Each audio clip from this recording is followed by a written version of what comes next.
کہ یہ نبی علیہ السلام کی صرف خصوصیت تھی، اللہ نے بذریعہ کشف نبی علیہ السلام کو دکھلایا تھا اس قبر والے کو عذاب ہو رہا ہے، پیشاب کے چھینٹے سے نہ بچنے کی وجہ سے، شراب پینے کی وجہ سے، چغل خوری کرنے کی وجہ سے، مختلف روایات ہیں۔ نبی علیہ السلام نے ٹہنی توڑی اور اس قبر میں گاڑ دی۔ نبی علیہ السلام نے فرمایا جب تک یہ ٹہنی تر رہے گی، گیلی رہے گی، اس وقت تک اس کو عذاب نہیں ہوگا، عذاب کم رہے گا۔ اب آپ مجھے بتائیں جو ٹہنی توڑ کے پاپوش میں، انڈا موڑ میں، میوہ شاہ میں گاڑ رہا ہے، اس کو اللہ تعالیٰ نے دکھایا کہ اس کے باپ کی قبر میں عذاب ہو رہا ہے، اس کے بھائی کی قبر میں عذاب ہو رہا ہے؟ یقیناً نہیں ہے۔ اور دوسری بات پھر اس کے ہاتھ میں اتنی شفا، اتنی برکت ہے، جو امام الانبیاء صلی اللہ علیہ وسلم کے ہاتھ میں برکت، وہ انگلی اٹھائے تو چاند کے 2 ٹکڑے اللہ کروا دے، وہ انگلی اٹھائے اشارہ کرے اللہ درخت کو چیر کر نبی کے قدموں میں بوسہ دے کر کلمہ شہادت کا اقرار کروا دے، وہ نبی علیہ السلام جو کھجور پہ ہاتھ رکھے تو کئی سال تک وہ کھجور چلتی رہے، ابو ہریرہ کھاتے رہے، وہ نبی جو ہاتھ اٹھائے تو ابو ہریرہ بھی گھر تک نہ جا سکے، ان کی والدہ کو اللہ پہلے ہی ہدایت سے سرفراز فرما دے۔ اتنا برکت والے ہاتھ کیا اس کے ہاتھ ہے کہ وہ جو ٹہنی گاڑے گا اور اس قبر والے کو عذاب بھی نہیں ہوگا؟ اور جسے صدیق کی صداقت کا اعتراف نہیں، جسے صدیق کی صداقت کا اعتراف نہیں، لاکھ سجدے کرے یہ گناہ معاف نہیں۔ دل میں بغض صدیق ہو بدن پہ حج کا لباس، تیرے نصیب کے چکر ہیں یہ طواف نہیں۔ پروانے کو شمع بلبل کو پھول بس، صدیق کے لیے ہے خدا کا رسول بس۔ حضرت سیدنا ابوبکر صدیق رضی اللہ تعالیٰ عنہ وہ دین اسلام کے اولین مسلمین کہلاتے ہیں، جن کے بارے میں اللہ تعالیٰ نے قرآن کریم کے اندر فرمایا والسابقون الاولون من المہاجرین والانصار، سب سے پہلے ایمان لانے والے، سب سے پہلا کلمہ پڑھنے والے مردوں میں حضرت سیدنا ابوبکر صدیق رضی اللہ تعالیٰ عنہ کا مقام اور مرتبہ ہے۔ اور یہ ہر موقع پہ، ہر موڑ پہ، ہر رخ پہ امام الانبیاء صلی اللہ علیہ وسلم کے ساتھ ساتھ رہے ہیں۔ قرآن کریم میں اللہ تعالیٰ نے سورہ فتح کے اندر فرمایا محمد الرسول اللہ والذین معہ اشداء علی الکفار۔ محمد الرسول اللہ، محمد اللہ کے رسول ہے صلی اللہ علیہ وسلم، اور والذین معہ، اور وہ لوگ جو ان کی معیت میں رہے ہیں۔ معیت کہتے ہیں ساتھ ساتھ۔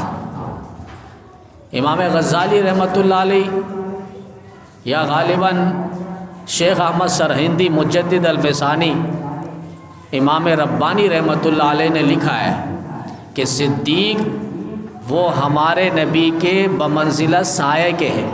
جس طرح انسان کے ساتھ سایہ ساتھ ساتھ چلتا ہے تو صدیق بھی ہمارے نبی کے ساتھ ساتھ رہے ہیں۔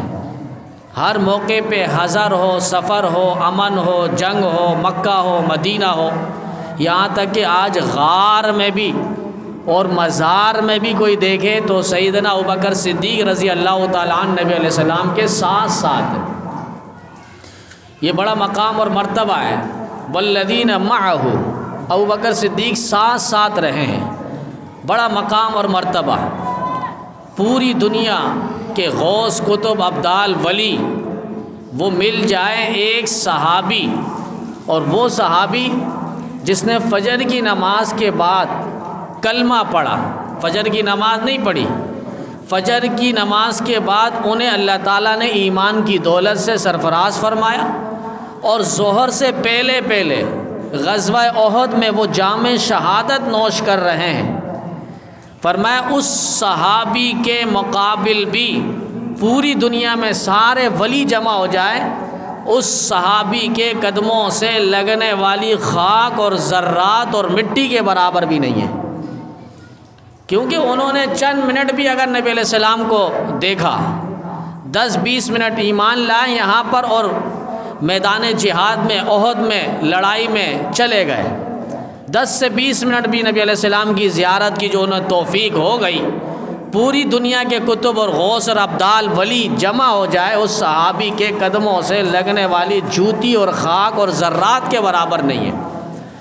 یہ ادنا سے ایک صحابی جنہوں نے ایک نماز نہیں پڑھی، ایک روزہ نہیں رکھا، ایک حج ادا نہیں کیا، نماز نہیں، صرف فجر کی نماز کے بعد انہوں نے کلمہ پڑھا، زور سے پہلے ان کی جامع شہادت ہو رہی ہے۔ حضرت ابو ہریرہ رضی اللہ تعالیٰ عنہ صحابہ کرام سے پوچھا کرتے تھے، بتاؤ اس شخص کا نام جس نے اپنی زندگی میں ایک نماز نہیں پڑھی، لیکن ادھر کلمہ پڑھا، ادھر جامع شہادت نوش کر کے دنیا سے چلے گئے، جنت کے مکین بن گئے، نام بتاؤ۔ تو بعضوں کو کیونکہ نام نہیں معلوم، فجر کی نماز کے بعد وہ ایمان لائے، مختصر وقت ہے، تو خود بتایا کرتے تھے حضرت اسیرم رضی اللہ تعالیٰ عنہ، عامر بن ثابت بن کش ان کا نام تھا رضی اللہ تعالیٰ عنہ۔ ادھر وہ کلمہ پڑھتے ہیں، ادھر وہ جامع شہادت نوش کرتے ہیں۔ اس صحابی کے مقابل نہیں ہے، وہ امام الصحابہ اور خلیفۃ المسلمین، خلیفۃ الرسول، خلیفہ بلا فصل سیدنا ابو بکر صدیق رضی اللہ تعالیٰ عنہ کا مقام اور مرتبہ پھر کیا ہوگا۔ یہ سیدنا ابو بکر صدیق رضی اللہ تعالیٰ عنہ، دین اسلام میں ان کا بڑا مقام اور مرتبہ ہے۔ اب افضلیت کو بعض لوگ بیان نہیں کرتے کہ بھئی سارے صحابہ فضیلت والے، وہ بعض ایسے فرقے بھی اٹھے جنہوں نے کہا بھئی آپ لوگ نبی کو افضلیت کیوں دیتے ہیں؟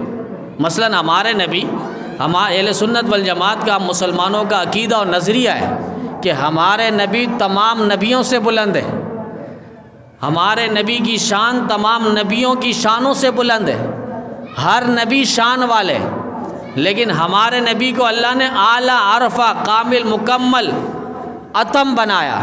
قرآن میں اللہ نے خود فرمایا وَرَفَعْنَا لَكَ ذِكْرَكَ، محبوب ہم نے آپ کے ذکر کو، مقام کو، شان کو، عظمت کو، رفعت کو، تقدس کو بلند کر دیا ہے۔ اللہ کہہ رہے ہیں ہمارے نبی کے بارے میں، ایک ایک اداؤں کو، وفاؤں کو، جسم کے ایک ایک حصوں کو، جزوں کو اللہ تعالیٰ نے قرآن کریم کے اندر ذکر فرمایا۔ وَالضُّحَىٰ، محبوب تیرے چمکتے دمکتے چہرے کی قسم ہے، وَاللَّيْلِ اِذَا سَجَىٰ، اور محبوب تیرے اس زلفوں کی جن پر رات کی تاریکیاں بھی بھیک مانگے، ان زلفوں کی قسم ہے۔ مَا وَدَّعَكَ رَبُّكَ وَمَا قَلَىٰ، تیرے رب نے تجھے چھوڑا نہیں اور نہ ناراض ہے تجھ سے۔ کچھ وقتی دیر ہو گئی وحی کے اندر، وحی اور پیغام پہنچانے میں۔ یہ نبی علیہ السلام کی شان۔ ایسے فرقے اٹھے، انہوں نے کہا بھائی افضلیت کو ذکر نہ کرے، ہم کہتے ہیں ہمارے نبی خاتم المرسلین ہیں، ہم کہتے ہیں ہمارے نبی سید الاولین والآخرین ہیں، تمام اولین اور آخرین کے سردار ہیں، تمام نبیوں کے سردار ہیں، تمام نبیوں میں افضل مقام اور مرتبہ رکھنے والے ہیں۔ وہ فرقے اٹھے، انہوں نے کہا لا نفرق بین احد من رسل، لا نفرق بین احد من رسل، کہ کسی رسول کے درمیان تفریق نہ کرے۔ اب یہ آیت کو سمجھنے کے لیے بھی علماء کے درس قرآن پہ بیٹھے انسان پھر سمجھ میں آئے گی بات۔ ایک بات کچھ ہوتی ہے آیت پر، اور وہ آیت کا ترجمہ صرف پڑھ کر وہ سمجھنے بیٹھ جاتے ہیں کہ آیت میں تو یہ لکھا کسی نبی کے درمیان تفریق نہ کرے۔ تفریق کا معنی کیا ہے؟ یہ نہیں ہے کہ ایک کو بڑا ایک کو چھوٹا، یہ معنی نہیں ہے، ورنہ اللہ قرآن میں تیسرے پارے کے شروع میں ہیڈ لائن پہ اللہ کہہ رہے ہیں تِلْكَ الرُّسُلُ فَضَّلْنَا بَعْضَهُمْ عَلَىٰ بَعْضٍ، بہت سے رسول ہیں جن کو ہم نے بعضوں کو بعضوں پر فضیلت دی ہے، افضلیت دی ہے، مقام اور مرتبہ دیا ہے۔ یہاں جو آیت ہے لا نفرق بین احد من الرسل، کہ نبیوں کے درمیان تفریق نہ کریں، جس طرح یہودی حضرت موسیٰ علیہ السلام پر ایمان لاتے ہیں، باقی نبیوں کو نہیں مانتے، باقی نبیوں کی تکذیب کرتے ہیں، یہ معنی ہے تفریق نہ کرے، انکار نہ کرے۔ پھر عیسائی حضرت عیسیٰ علیہ السلام کا دم بھرتے ہیں، ان پر ایمان لاتے ہیں، باقی نبیوں کو نہیں مانتے۔ اللہ یہاں کہہ رہے ہیں کہ کسی نبی کے درمیان تفریق نہ کرو۔ ہم جس طرح نبی علیہ السلام پر ایمان لاتے ہیں کہ اللہ کی طرف سے بھیجے ہوئے رسول اور پیغمبر ہے، اسی طرح موسیٰ علیہ السلام پر بھی ہمارا ایمان ہے، اللہ کی طرف سے رسول ہے۔ اسی طرح ہمارا عیسیٰ علیہ السلام پر ایمان ہے کہ عیسیٰ علیہ السلام بھی اللہ کی طرف سے بھیجے ہوئے رسول اور پیغمبر ہے۔ غرض 1,24,000 کم و بیش انبیاء پر ہمارا یہی ایمان ہے۔ یہ لا نفرق بین احد من رسل، یہ معنی نہیں ہے کہ ایک نبی کو مانے اور باقیوں کو نہ مانے۔ افضلیت اس آیت سے نہیں ہے، تلک الرسل فضلنا بعضهم علی بعض، اللہ فرما رہے ہیں ہم نے بعض رسول کو بعضوں پر فضیلت دی ہے۔ اسی طرح صحابہ میں بھی اللہ نے کیٹیگری رکھی ہے، درجات رکھے ہیں۔ وہ درجات میں سب سے بلند مقام اور مرتبہ رکھنے والے امام الصحابہ حضرت سیدنا ابوبکر صدیق رضی اللہ تعالیٰ عنہ ہیں۔ 400 سے زائد آیتیں قرآن کریم کے اندر ہیں جہاں ابوبکر صدیق رضی اللہ تعالیٰ عنہ کی طرف اللہ تعالیٰ نے اشارہ فرمایا، کئی واضح طور پہ ارشاد فرمایا اور افضلیت کا ذکر فرمایا۔ ان میں چند آیتوں کا میں ذکر کروں گا کہ ایک تو معیار افضلیت کہ بھئی ایک بندہ کیوں افضل ہے، کیوں مقام اور مرتبہ رکھتا ہے۔ اللہ نے فرمایا ان اکرمکم عند اللہ اتقاکم، تم میں جو سب سے زیادہ متقی اور پرہیزگار ہے وہ اللہ کے ہاں سب سے معزز اور مکرم اور محترم ہے۔ ان اکرمکم، سب سے بڑا معزز تمہارے ہاں تم میں جو ہے عند اللہ، اللہ کے نزدیک، اتقاکم، وہ سب سے بڑا متقی اور پرہیزگار ہے۔ یعنی اللہ کے نزدیک تم میں سب سے زیادہ متقی اور پرہیزگار شخص معزز اور محترم اور مکرم ہے۔ پھر دوسری جگہ آپ دیکھ لیں قرآن کریم میں اللہ فرما رہا ہے وَسَيُجَنَّبُهَا الْأَتْقَى، ان قریب اللہ تعالیٰ متقی کو جہنم سے دور کرے گا۔ الَّذِي يُؤْتِي مَالَهُ يَتَزَكَّى، جو اپنے مال کو لگاتا ہے تاکہ وہ پاک صاف ہو جائے۔ وَمَا لِأَحَدٍ عِندَهُ مِن نِعْمَةٍ تُجْزَىٰ، کسی سے بدلہ نہیں چاہتا، کسی سے نام و نمود نہیں چاہتا، کسی سے جاؤ جلال اور شہرت اور حشمت نہیں چاہتا۔ إِلَّا ابْتِغَاءَ وَجْهِ رَبِّهِ الْأَعْلَىٰ، صرف رب کی رضا چاہتا ہے۔ اب اس آیت میں ہے کون؟ یہ آیت اتری کس کے لیے؟ حضرت سیدنا ابوبکر صدیق رضی اللہ تعالیٰ عنہ، مفسرین قرآن لکھتے ہیں، قرآن کریم کے ترجمے اور تفسیر کرنے والے وہ یہ بات واضح کرتے ہیں کہ ابوبکر صدیق رضی اللہ تعالیٰ عنہ ابتداء اسلام میں اپنا مال لگاتے تھے، غریب مسلمانوں کو، غریب غلاموں کو آزاد کرتے تھے۔ ان کے والد ابو قحافہ عثمان وہ ایک دن آڑے آ گئے اور اپنے بیٹے سے کہا ابو بکر، غریب غلاموں کو آزاد کر رہے ہو، ان پر پیسہ خرچ کر رہے ہو، ہونا تو یہ چاہیے تھا کہ کوئی مالدار ہو اس پر تم پیسے لگاؤ، کوئی طاقتور ہو اس پر پیسے لگاؤ، کل کو وہ تمہاری مدد بھی کر سکے۔ تم ایک تو غلاموں پر خرچ کر رہے ہو اور کمزوروں پر خرچ کر رہے ہو۔ یہاں باپ نے ان کو تنقید کا نشانہ بنایا، اللہ کو برداشت نہ ہوا۔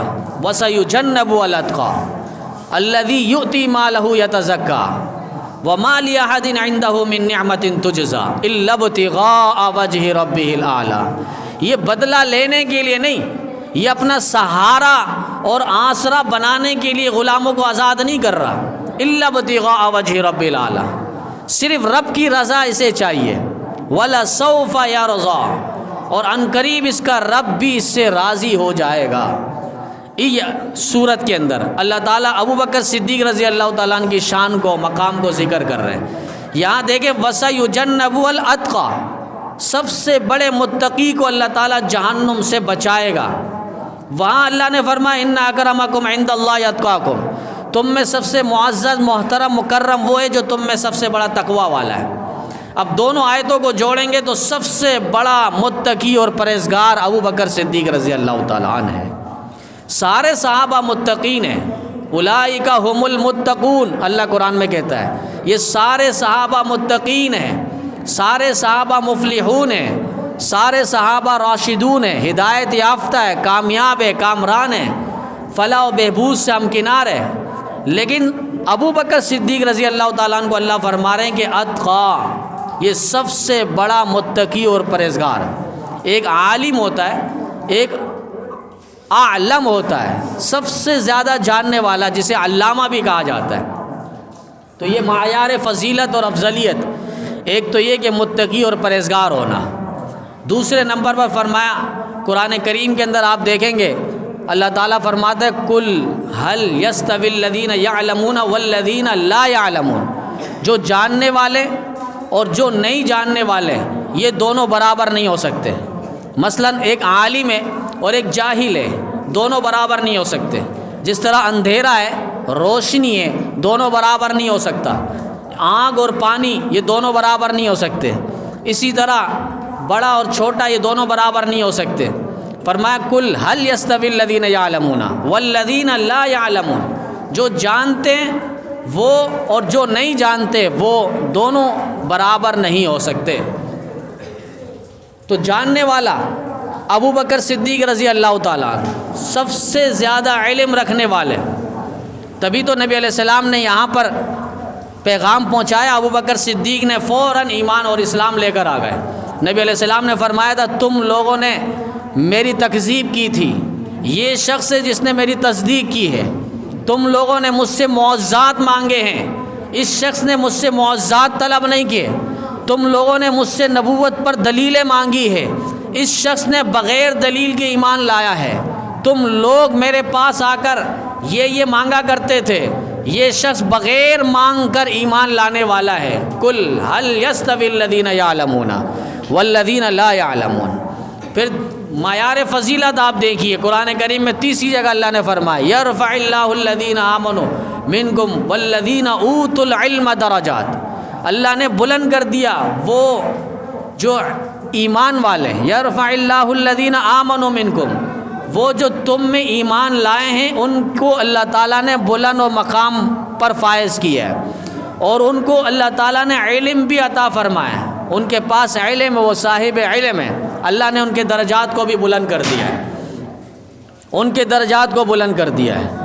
نبی علیہ السلام امامت کے لیے مصلی پہ جنہیں کھڑا فرما رہے ہیں وہ ابوبکر صدیق رضی اللہ تعالیٰ عنہ۔ علماء نے مسئلہ بھی لکھا ہے کہ امامت کے لیے وہی شخص آگے آئے جو سب سے زیادہ قرآن کا ماہر ہو، احکام اور مسائل کو جاننے والا ہو۔ تو احکام اور مسائل کو جاننے والے وہ سیدنا ابو بکر صدیق رضی اللہ تعالیٰ عنہ ہے۔ اقرأ بالقرآن، قرآن کو پڑھنے والے، صرف لفظی نہیں، رسمی نہیں، قرآن کریم کے ایک ایک معانی کو، اسرار و رموز کو، حکم کو، واقعات کو، لطائف کو، شان نزول کو، یہ آیتیں اس کا مطلب کیا ہے، اس کا ترجمہ کیا ہے، اس کی تفسیر کیا ہے، یہ آیت کب اتری تھی اور کس موقع پہ اتری ہے، یہ ساری چیزوں کا جو ازبر یاد رکھنے والا ہے، جاننے والا ہے، فرمائے وہ امامت کے لیے اہل رکھتا ہے۔ یرفع اللہ الذین آمنوا منکم والذین اوتوا العلم درجات۔ اور چوتھے نمبر پر قرآن کریم میں دوسری جگہ آپ آیت دیکھیں گے جہاں اللہ تعالیٰ نے فرمایا لا یستوی منکم من انفق من قبل الفتح وقاتل، جنہوں نے فتح مکہ سے پہلے خرچ کیا ہے ان کے مقابل کوئی نہیں ہے، ان کے مد مقابل کوئی نہیں ہے، ان کے برابر کوئی نہیں ہے۔ فتح مکہ سے پہلے جو خرچ کرنے والے، آپ ابوبکر صدیق رضی اللہ تعالیٰ عنہ کو دیکھیں، یہاں ایمان لے کر آ رہے ہیں 40,000 دینار، یہ سونے کے ٹکی ہیں، 40,000 دینار نبی علیہ السلام پر قربان کر دیے۔ پھر آگے چلیے 6 ریشم کی دکانیں حضرت ابوبکر صدیق رضی اللہ تعالیٰ عنہ نے نبی علیہ السلام کی دامن پہ قربان کر دیا۔ پھر آگے دیکھتے چلے جائے، ہجرت کا موقع ہے، وہاں اونٹنی خرید رہے اپنے پیسے سے، 5,000 درم اور دینار اپنے ساتھ لے کر ہجرت کی رات ابوبکر صدیق رضی اللہ تعالیٰ نبی علیہ السلام کے ساتھ ساتھ مدینہ طیبہ چلے گئے، گھر میں 1 روپیہ نہیں چھوڑا۔ بیٹی سے کہا تو بیٹی بھی سمجھدار تھی، والد صاحب چونکہ نابینا ہو چکے تھے، ان کو کسی تھیلے کے اندر انہوں نے پتھر وغیرہ ڈال کے کہا کہ ابو جی رکھ کر گئے ہیں پیسے، ہمارے لیے گزارا ہو جائے گا۔ انہوں نے ہاتھ پھیرا تو کہا واقعی صحیح ہے۔ وہ تربیت یافتہ وہ لوگ تھے، یہ نہیں کہ پیچھے بیٹیاں بھی باتیں بنائیں کہ ابا نے تو کچھ نہیں رکھا اور سارا مال دولت اور سب اشرفیہ اور درم اور دینار وہ ساتھ لے گئے۔ وہ تربیت یافتہ لوگ تھے، ایسی تربیت انہوں نے کی کہ ہجرت کی رات جب نبی علیہ السلام کو لے کر جا رہے تھے اور اپنی بیٹی کو جب ابو بکر صدیق نبی علیہ السلام ابو بکر صدیق سے کوئی بات فرما رہے تھے، اس کے بعد نبی علیہ السلام نے فرمایا یہ آپ کی بیٹیاں ہیں، ایسا نہ ہو راز فاش ہو جائے۔ کہا میرے گھر والے آپ کے گھر والے ہیں، آپ بلا جھجک کہہ سکتے ہیں، یہ اپنی گردنیں کٹوا دیں گے لیکن راز کی بات آگے پیچھے نہیں کریں گے۔ ہوا بھی یہی، ابو جہل اور اس کے کارندے نبی علیہ السلام کو ڈھونڈتے ڈھونڈتے ابو بکر صدیق کے گھر پہنچ گئے۔ انہیں بھی معلوم تھا اگر نبی ملیں گے نہیں اپنے گھر میں تو ضرور ابو بکر صدیق کے گھر میں ملیں گے۔ اور وہاں جب وہ آئے، ابو جہل آیا ابو بکر صدیق کے گھر پہ، تو اسما بیٹی باہر آئی، ان سے پوچھا ابو بکر کہاں ہے؟ کہا پتہ ہے بتاؤں گی نہیں، پتہ ہے بتاؤں گی نہیں، تاکہ دنیا کفر یہ شرارت نہ کرے قیامت کی صبح تک کہ بھئی دیکھو ابو بکر تو سچا تھا، اس کی بیٹی سچی نہیں تھی، وہ جھوٹ بولتی تھی۔ ڈائریکٹ منہ پہ کہہ دیا ابو جہل کو کہ پتہ ہے مگر بتاؤں گی نہیں، چاہے ٹکڑے ٹکڑے کر دے، معصوم بچی ہے۔ ابو جہل اپنے غرور اور نخوت میں پلا ہوا تکبر میں زور سے چماٹ کھینچ کے مارا، بچی زمین پہ گری اور نوکیلا پتھر پہ لگنے کی وجہ سے وہ سر سے خون رسنے لگا۔ یہاں ابو سفیان رضی اللہ تعالیٰ نے ابھی ایمان نہیں لائے تھے اور ان کے سرداروں میں شمار ہوتے تھے، بعد میں ایمان کی دولت اللہ تعالیٰ نے انہیں نصیب فرمائی۔ انہوں نے ابو جہل کو فوراً روک دیا اور کہا کہ کیا کر رہے ہو، سردار کی حیثیت سے رہو اور تم بچیوں پر عورتوں پہ ہاتھ اٹھا رہے ہو۔ ان کو آگے پیچھے کروایا۔ یہاں سے جب اسما بنت عمیس یہ گئی غار پہ نبی علیہ السلام کو ابو بکر صدیق کو کھانا پہنچانے کے لیے، وہاں دیکھا کہ سر پہ انہوں نے دوپٹہ کس کے باندھا ہوا ہے اور چہرہ بھی سوجا ہوا ہے۔ ابو بکر صدیق بھاگ گئے، پوچھا تو بتلایا ابو جہل آیا تھا اور اس طرح وہ مجھ سے پوچھ رہا تھا۔ تو کہا کیا کہا میں نے کہا ابو جان، میں نے اسے کہا ابو جہل کو کہ پتہ ہے مگر بتاؤں گی نہیں، ہم سچ بولنے والے ہیں، ہماری صداقت اور سچائیت حقانیت دین اسلام کی روشن دلیل ہے۔ وہاں ابو جہل نے مجھے تماچا مارا۔ بیٹی والے جانتے ہیں کہ بیٹیوں کا دکھ اور درد کتنا ہوتا ہے، غم کتنا ہوتا ہے، کہ باپ سب کچھ برداشت کر لے گا لیکن بیٹی کی آنکھوں سے آنسو نکلنا وہ برداشت نہیں کر سکے گا۔ یا ابو بکر صدیق کی آنکھوں سے آنسو رس گئے۔ نبی علیہ السلام نے اس وقت دعا دی، اللہ ابو بکر کے گھرانے پر رحم فرما۔ اتنی قربانیاں کہ خود تو خود بیٹیاں بھی قربانیاں دے رہی ہے۔ یہ ہجرت کا موقع ہے، یہاں 5000 درم و دینار ابو بکر صدیق ساتھ لے کر چلے گئے۔ لا یستوی منکم من انفق من قبل الفتح وقاتل، فتح مکہ سے پہلے جن لوگوں نے مال و دولت اللہ کے راستے میں خرچ کیے وہ بعد والے جتنے بھی آ جائے، فتح مکہ سے پہلے والے جو خرچ کرنے والے ان کے مد مقابل نہیں ہیں۔ ابو بکر صدیق رضی اللہ تعالیٰ عنہ کا خرچ دیکھیے، غزوہ تبوک ہے، کوئی آدھا مال لا رہا ہے، کوئی ثلث مال لا رہا ہے، کوئی گھر کا تہائی حصہ لا رہا ہے، کوئی جو کچھ ہو سکتا تھا کھجور، پوری رات وہ مزدوری کر کے کھجور لا کے نبی علیہ السلام کو دے رہا ہے۔ یہاں ابو بکر صدیق ہے، گھر گئے اور پورے گھر میں جھاڑو مار کر ایک سوئی بھی ہے، دربار رسالت پہ آتے ہیں اور نبی علیہ السلام کے قدموں میں وہ دامن پہ وہ سوئی بھی رکھ دیتے، کہا کہ سوئی بھی کسی گھوڑے کی زین سینے کے لیے کام آ جائے۔ اب یہاں دیکھا ابو بکر صدیق کا مال ویسے دیکھنے میں کم لگ رہا تھا اور حضرت عمر جو وہ زیادہ لے کر آئے تھے مگر آدھا مال تھا۔ نبی علیہ السلام کے پوچھنے کا انداز بھی بدل گیا۔ نبی علیہ السلام نے یہ نہیں فرمایا مال دیکھنے میں ابو بکر آپ کا کم لگ رہا ہے اور یہاں عمر لے کر آئے آدھا گھر کا مال لیکن یہ زیادہ ہے، یہ نہیں پوچھا نبی علیہ السلام نے، آپ نے کم اس نے زیادہ۔ نبی علیہ السلام نے پوچھنے کا انداز بدل دیا، ابو بکر گھر میں کیا چھوڑ آئے ہو؟ نبی جانتے تھے گھر میں کچھ نہیں رکھا، جو کچھ تھا سب لے کر آ گئے۔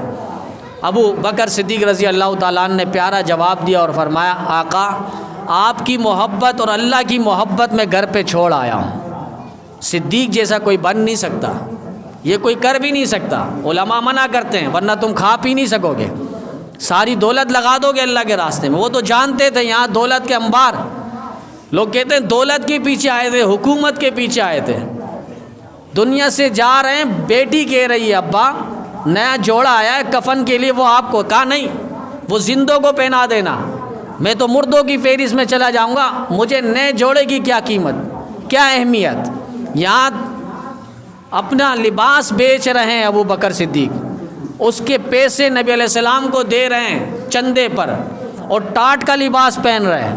اللہ تعالیٰ کو یہ ادا اتنی پسند آئی کہ ابو جبریل بھی آسمان سے اتر گئے اور نبی علیہ السلام سے فرمایا ابو بکر سے سلام کہیں, اللہ کا سلام ہے, اللہ کا سلام ابو بکر صدیق کو.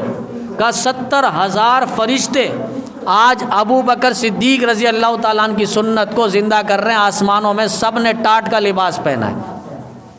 یہ ابو بکر صدیق رضی اللہ تعالیٰ عنہ خرچ کر رہے ہیں. لا یستوی منکم من انفق من قبل الفتح وقاتل. فتح مکہ سے پہلے جن لوگوں نے خرچ کیے ان کے مد مقابل کوئی نہیں ہے. قرآن کریم میں معیار فضیلت افضلیت کا اللہ نے ایک اور جگہ ذکر فرمایا, وَبَشِّرِ الْمُؤْمِنِينَ بِأَنَّ لَهُم مِّنَ اللَّهِ فَضْلًا كَبِيرًا. کہ اے پیغمبر آپ خوشخبری سنائیے مومنوں کو جن پر اللہ تعالیٰ کا بڑا فضل ہوا ہے, بڑا فضل ہوا ہے. یہ فضل تو سارے انبیاء فضل والے, سارے انبیاء پر اللہ تعالیٰ نے فضل فرمایا, لیکن یہاں جو نبی علیہ السلام سے اللہ فرما رہے ہیں کہ آپ مومنوں مسلمانوں سے کہیں کہ ان پر اللہ تعالیٰ کا بڑا فضل ہے.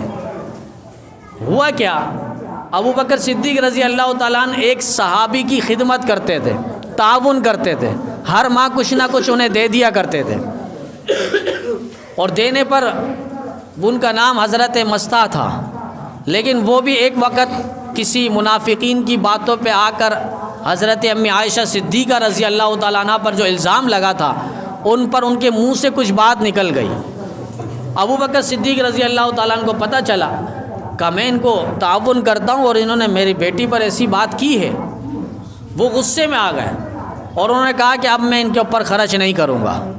قرآن کریم میں اللہ تعالیٰ نے فوراً آیت اتار دی, وَلَا يَأْتَلِ أُولُو الْفَضْلِ مِنْكُمْ وَالسَّعَةِ أَن يُؤْتُوا أُولِي الْقُرْبَى. ایک تو یہ ہوتا ہے نا دل کسی کو, بھئی آپ خرچ کیوں نہیں کریں گے اس پر, پہلے آپ دے رہے تھے اب آپ کیوں نہیں دیں گے, یہ ایک بولنے کا انداز ہے. لیکن اللہ تعالیٰ کس طرح بول رہے ہیں, حضرت مصطح کی بھی طرفداری ہو رہی ہے, اور یہاں پر ابو بکر صدیق رضی اللہ تعالیٰ عنہ کا اکرام اور احترام اور عزت بھی اللہ تعالیٰ کر رہے ہیں کہ وَلَا يَأْتَلِ أُولُو الْفَضْلِ مِنْكُمْ. تم میں جو اولو الفضل والے ہیں اور جن کو اللہ تعالیٰ نے وسعت دی ہے, مال و دولت دی ہے, ان کو ایسا نہیں چاہیے کہ وہ لوگ جو خرچ کر رہے تھے قربا پر, رشتہ داروں پر, وہ اپنے ہاتھ کو روک لیں, ایسا نہ کریں, ان کے لیے مناسب نہیں ہے. اللہ نے پیارے انداز میں سمجھا دیا, وَلَا يَأْتَلِ أُولُو الْفَضْلِ مِنْكُمْ وَالسَّعَةِ. تو یہاں اولو الفضل معیار فضیلت اور افضلیت اللہ تعالیٰ فرما رہے ہیں, وَبَشِّرِ الْمُؤْمِنِينَ بِأَنَّ لَهُم مِّنَ اللَّهِ فَضْلًا كَبِيرًا. سب سے بڑا فضیلت اور افضلیت اللہ تعالیٰ ابو بکر صدیق رضی اللہ تعالیٰ عنہ کو بتا رہے ہیں اور دے رہے ہیں. تو یہ صحابہ کرام رضوان اللہ تعالیٰ علیہم اجمعین, در حقیقت انہوں نے نبی علیہ السلام سے سارا دین لیا. امام الصحابہ حضرت سیدنا ابو بکر صدیق رضی اللہ تعالیٰ عنہ یہ اسلام کی بنیاد ہے. لوگ کہتے ہیں بنیاد پرست, ہم کہتے ہیں الحمدللہ ہم بنیاد پرست ہیں, ہمارے اسلام کی بنیاد ہے. لیکن ابو بکر صدیق رضی اللہ تعالیٰ عنہ یہ بنیاد اسلام نہیں, سنگ بنیاد ہے. سنگ بنیاد یہ ہوتا ہے کوئی چیز, کوئی عمارت, کوئی مدرسہ, کوئی مسجد کوئی بناتا ہے تو سب سے پہلے کسی ولی کو, کسی کتب کو, غوث کو, ابدال کو, پیر و مرشد کو, کسی عالم دین کو لے کر آتا ہے, اس کے ہاتھ سے ایک اینٹ رکھواتا ہے. ابھی عمارت بنی نہیں ہے, ایک اینٹ برکت کے لیے, دعائے خیر کے لیے, بھلائی کے لیے, دعا کے لیے انہیں بلایا جاتا ہے. وہ اینٹ, ایک اینٹ جو رکھتے ہیں اس کو سنگ بنیاد کہا جاتا ہے. وہ سنگ بنیاد حضرت سیدنا ابو بکر صدیق رضی اللہ تعالیٰ عنہ ہے. سنگ بنیاد مسجد نبوی کو خرید کر وقف کرنے والے ابو بکر صدیق رضی اللہ تعالیٰ عنہ ہیں. آج تو یہاں اگر کوئی مسجد بنائے تو جو نمازی نماز پڑھیں گے تو 25-27 درجہ ثواب اس کو ملے گا جنہوں نے مسجد کے ساتھ تعاون کیا ہے. 27 ثواب نمازوں کا. اچھا ایسا بھی نہیں ہے کہ جنہوں نے بنایا اس کو کچھ نہیں ملے، جو پڑھ رہا ہے اس کو کچھ نہیں ملے گا، ایسا نہیں ہے۔ جیسے بیان ہے بلوتوتھ کر کے آپ لیتے ہیں، زپیا کر کے لیتے ہیں، تو جو دے رہا ہے اس کے موبائل پہ بھی ہوتا ہے، آگے جو لے رہا ہے اس کے موبائل پہ بھی وہ بیان و نعت و نظم جاتی ہے۔ تو اسی طرح فرمایا کہ جو نماز پڑھے گا اس سے تو پورا پورا ثواب ملے گا 27 نمازوں کا، لیکن جنہوں نے مسجد بنائی، تعاون کیا، ان کو بھی اللہ تعالیٰ پورا پورا اجر عطا فرمائیں گے۔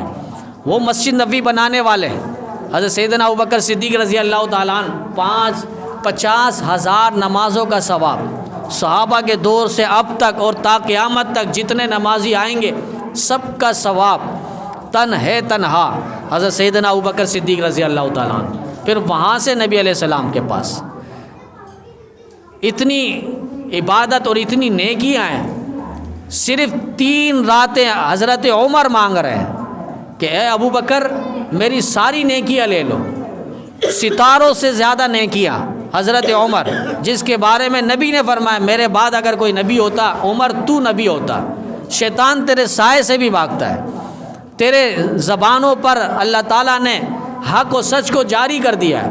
وہ عمر کہہ رہے ہیں کہ مجھے صرف غار کی 3 راتیں دے دے۔ غار میں جو نبی علیہ السلام کو آپ دیکھ رہے تھے، مجمع میں تو سب دیکھ رہا ہوتا ہے، جلوت میں سب دیکھ رہے ہیں نبی کو، لیکن خلوت میں دیکھنے والا تنہا ابوبکر صدیق ہے۔ سامنے مجلس میں سب دیکھ رہے ہیں، لیکن تنہائی میں دیکھنے والا جو ہے وہ ابوبکر صدیق ہے۔ آج غار میں اور مزار میں جو نبی علیہ السلام کو دیکھ رہے ہیں وہ سیدنا ابوبکر صدیق رضی اللہ تعالیٰ عنہ ہے۔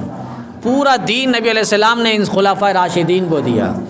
خلفائے راشدین نے جن جن سنتوں پر عمل کیا، جن جن حدیثوں پر عمل کیا ہے، وہی حدیث سنت بنی ہے۔ ہر حدیث پر عمل نہیں ہے، ہر سنت پر عمل ہے۔ نبی علیہ السلام کی حدیث ہے، نبی علیہ السلام سو رہے ہیں اور سونے کے بعد اٹھ کر نماز پڑھا رہے ہیں۔ اب صحابہ نے اس حدیث پر عمل نہیں کیا۔ نبی علیہ السلام نے فرمایا میرا آنکھیں تو سو رہی، دل جاگ رہا ہے، وضو نہیں ٹوٹا، لیکن امتی کو حکم ہے کہ اگر وہ سو جائے ٹیک لگا کر یا لیٹ کر یا کسی سہارے سے، فرمایا کہ اب وہ وضو کرے گا اور نماز پڑھے گا۔ نبی کے لیے حکم نہیں ہے۔ 11 شادی نبی علیہ السلام نے کی ہے، امتی کو حکم نہیں ہے۔ صحابہ نے 4 تک بریک لگائے، فرمایا کہ وہیں تک امتی کے لیے۔ تو اس طرح کے کئی واقعات اور خصوصیات جو نبی علیہ السلام کے ساتھ صرف خاص ہے۔ ٹہنی گاڑ کے قبر میں نبی علیہ السلام نے گاڑی، ٹہنی توڑ کر نبی علیہ السلام نے قبر میں گاڑ دی۔ اب یہاں پر صحابہ نے نہیں کیا۔ اب لوگ جاتے ہیں ٹہنیاں توڑ کے قبر میں لگاتے ہیں، پتہ نہیں اس سے کیا مطلب اور مقصد نکالتے ہیں۔ میں نے کئی دفعہ اس مسئلے کو واضح کیا ہے کہ یہ نبی علیہ السلام کی صرف خصوصیت تھی۔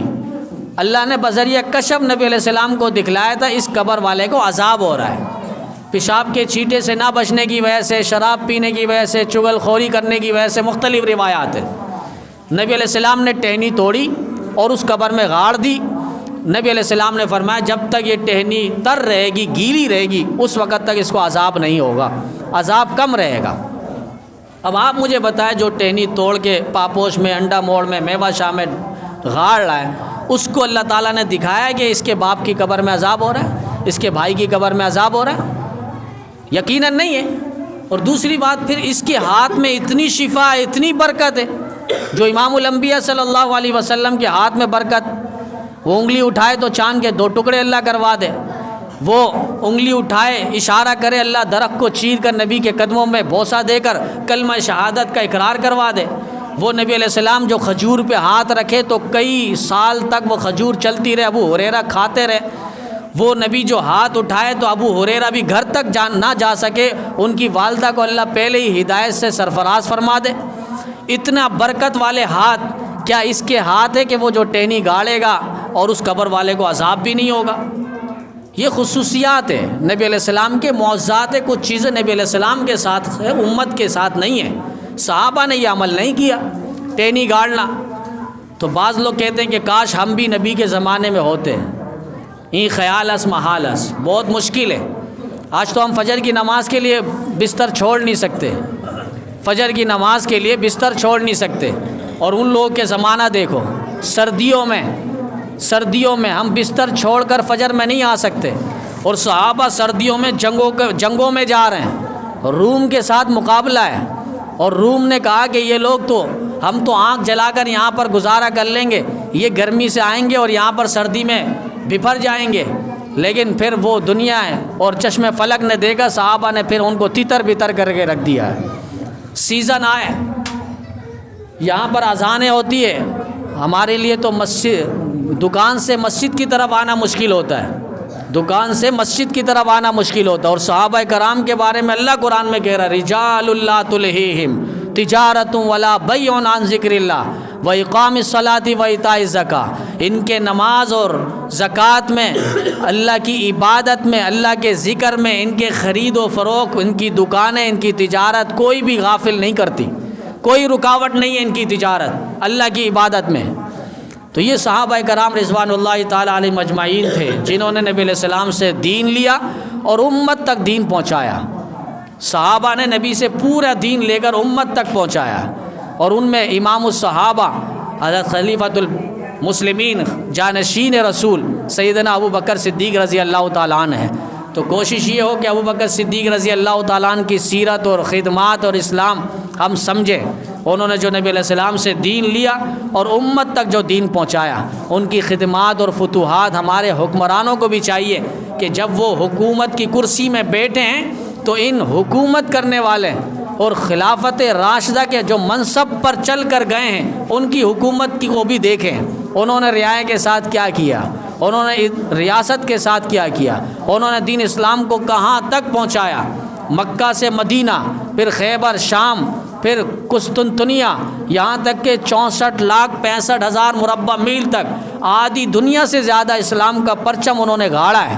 آج تو جہاں تک پاکستان ہے بس وہیں تک پاکستان ہے، اسی کے اندر کھیل کود ہو رہا ہے، سب کچھ توڑ پھوڑ ہو رہا ہے، بس کراچی ہے توڑ پھوڑ ہو، ایک چیز بناؤ ایک چیز توڑو، اور جو چیز بن جائے پھر اس کے بعد اس میں کہتے ہیں ترقی ہے، اب وہ لائن گزاریں گے، یہ کریں گے وہ کریں گے۔ یہ ہمارے ملک کے ساتھ کھیل ہو رہا ہے۔ ہر سیاست دان آتا ہے اور وہ اپنی تجوریاں، اپنے جیب، اپنا پیٹ بھرنے کے لیے اور کوٹھی بنگلہ بنانے کے لیے مجھے آپ کو بس یہ 2-4 شوشہ دکھائیں گے، باقی پیچھے اپنا جیب بھریں گے۔